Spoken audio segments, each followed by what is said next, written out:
نیکیوں میں غور و فکر نیکیوں کی ترغیب دیتا ہے اور گناہوں پر پیشمانی گناہ چھوڑنے پر آمادہ کرتی ہے۔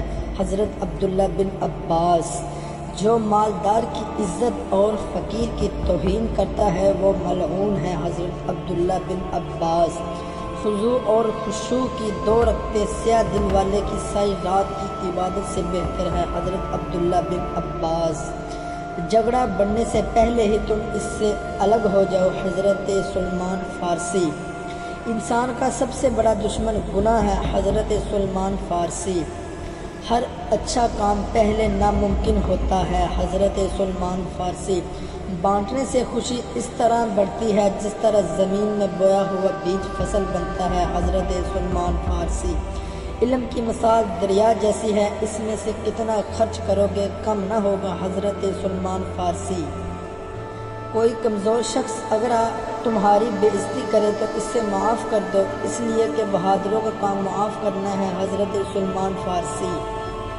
عورت ایک آسمانی ہستی ہے۔ ابن العربی: ہر وہ دل جس میں خوف خدا نہیں ہے ویرانہ ہے۔ حضرت ابو سلمان الدرانی: دنیا کی خواہشات سے وہی رکتا ہے جس کے دل میں آخرت کی فکر ہوتی ہے۔ حضرت ابو سلمان الدرانی: ہر وہ دل جس میں خوف خدا نہیں ویرانہ ہے۔ حضرت ابو سلمان الدرانی: جس نے دولت کو عزت دی اللہ نے اس سے ذلیل کیا۔ حضرت حسن بصری: اگر تو جہنم کی آگ پر راضی ہے تو بے شک گناہ کرتا رہ ورنہ گناہوں سے رک جا۔ حضرت حسن بصری: جس علم کا تو عاشق ہو کر حاصل کرنے والا بنا ہے صرف اسی کی خواہش کر، اللہ کا بدل چاہنے والا نہ بن۔ ابن العربی: